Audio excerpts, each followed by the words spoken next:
নমস্কাৰ মোৰ শিক্ষাৰ্থীসকল, মই প্ৰণৱে ইউটিউব চেনেল E4 এডুকেশ্যনৰ অন্য এটা ভিডিঅ'লৈ তোমালোক সকলোকে স্বাগতম জনাইছোঁ।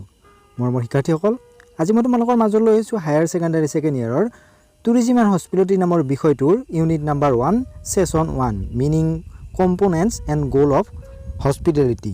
এই ইউনিটটোৰ পৰা যিখন অনুশীলন আছে সেই অনুশীলনৰ প্ৰশ্নৰ উত্তৰসমূহ। তেতিয়াহ'লে আচোন পলম নকৰি আজিৰ ভিডিঅ'টো আৰম্ভ কৰোঁ। আৰু তাৰ আগতে তোমালোকলৈ এটা অনুৰোধ, মোৰ চেনেলটো যদি ছাবস্ক্ৰাইব কৰা নাই তেতিয়াহ'লে ছাবস্ক্ৰাইব কৰি দিবা আৰু কাষতে থকা বেল আইকনটো প্ৰেছ কৰি দিবা। মই দিয়া এনেকুৱা ধৰণৰ শিক্ষামূলক ভিডিঅ'সমূহ বা বিভিন্ন ছাবজেক্টৰ বিভিন্ন প্ৰশ্নৰ উত্তৰসমূহ নিয়মিতভাৱে পাই থাকিবলৈ। ইয়াৰ উপৰিও তোমালোকে যদি অন্যান্য ছাবজেক্টসমূহৰ কুৱেশ্যন এনচাৰসমূহ চাব বিচাৰা, মই ডেছক্ৰিপশ্যনত লিংক দিছোঁ, তাত গৈ তোমালোকে চাব পাৰিবা।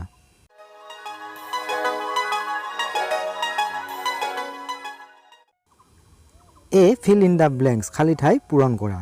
কুৱেশ্যন নম্বৰ 1, ভাৰতৰ আতিথ্যৰ ভিত্তি হৈছে ডেছ নীতি। ভাৰতৰ আতিথ্যৰ নীতি হৈছে অতিথি দেৱো ভৱ। কুৱেশ্যন নম্বৰ 2, ডেছ হৈছে অৰ্থনৈতিক সেৱা আৰু সামগ্ৰিক ব্যৱহাৰ কৰা ব্যক্তি বা সংস্থা। ইয়াৰ উত্তৰটো হ'ব গ্ৰাহক। কুৱেশ্যন নম্বৰ 3, ডেছ আতিথ্য উদ্যোগৰ মূল লক্ষ্য। আতিথ্য উদ্যোগৰ মূল লক্ষ্য হৈছে গ্ৰাহকৰ সন্তুষ্টি। বি, চমুকৈ উত্তৰ দিয়া। কুৱেশ্যন নম্বৰ 1, আতিথ্য কি? আতিথ্যই অতিথি আৰু গৃহস্থৰ মাজত হোৱা আচৰণ বা ব্যৱহাৰক বুজায়। ইয়াৰ দ্বাৰা অতিথি পৰায়ণ হোৱা অৰ্থাৎ অতিথি, দৰ্শনাৰ্থী বা অচিনাকি লোকৰ আদৰণি আৰু মনোৰঞ্জনক বুজোৱা হয়। আতিথ্যই সঘনাই hotel, restaurant, casino, catering, resort, club আৰু পৰ্যটনৰ সৈতে লেনদেন আৰু আন যিকোনো সেৱা সংস্থাক চাকৰিক বুজায়। প্ৰশ্ন নম্বৰ 2, অতিথি পৰায়ণ আচৰণৰ অৰ্থ বুজাই লিখা। মোৰ শিক্ষাৰ্থীসকল, এইখিনি ইংলিছ মিডিয়ামৰখিনি তোমালোকে নিজে চাই ল'বা, মই অসমীয়া মিডিয়ামৰখিনি কৈ দিছোঁ। শিক্ষা, পৰ্যটন, চিকিৎসা, ধৰ্ম, ব্যৱসায় আৰু ব্যৱসায় আদি বিভিন্ন কাৰণত ভ্ৰমণ কৰাসকলৰ বাবে আতিথ্য এক প্ৰয়োজনীয় হৈ পৰে। তেওঁলোকক মনোৰঞ্জন দিয়া আৰু আনন্দ প্ৰদান কৰা উপায়ো লাগে। এই প্ৰয়োজনীয়তাসমূহ আতিথ্য উদ্যোগৰ প্ৰদান কৰে, যিহেতু প্ৰয়োজনীয় ব্যৱস্থাৰ সৈতে প্ৰয়োজনীয় সময় আৰু স্থান উপলব্ধ।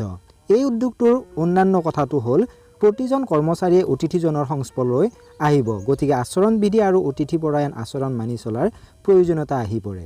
যেতিয়া আপুনি সঠিকভাৱে আচৰণ কৰে বা আচৰণবিধি বা পেছাদাৰিত্বৰ মানদণ্ড অনুসৰণ কৰে, তেতিয়া ই অতিথিক সুখী আৰু সন্তুষ্ট কৰে, যিয়ে গ্ৰাহকৰ সম্পৰ্কৰ লালন পালন কৰে, যাৰ ফলত পুনৰাবৃত্তি ব্যৱসায় হয়। অতিথিপৰায়ণ আচৰণে আমাক কেনেকৈ যোগাযোগ কৰিব লাগে, কেনেকৈ আচৰণ কৰিব লাগে, নিজকে কেনেকৈ উপস্থাপন কৰিব লাগে আৰু অতিথিসকলৰ আগত খাদ্য কেনেদৰে উপস্থাপন কৰিব লাগে সেই বিষয়ে শিকায়। যিকোনো আতিথ্য সংস্থাৰ ভাৱমূৰ্তি কোনো এজন ব্যক্তিৰ ওপৰত নিৰ্ভৰশীল নহয়, বৰঞ্চ ই এক দলীয় প্ৰচেষ্টা। প্ৰশ্ন নম্বৰ 3, গ্ৰাহক কেন্দ্ৰিকতা কি? সেৱাত গ্ৰাহক কেন্দ্ৰিকতা ব্যাখ্যা কৰা। আতিথ্য উদ্যোগে অতিথিসকলৰ বাবে আৰামদায়ক আৰু অতিথিপৰায়ণ অৱস্থান নিশ্চিত কৰাত গুৰুত্ব আৰোপ কৰে। এইদৰে উদ্যোগটোৱে প্ৰতিটো পদক্ষেপতে গ্ৰাহকৰ সন্তুষ্টিৰ আশংকা কৰে।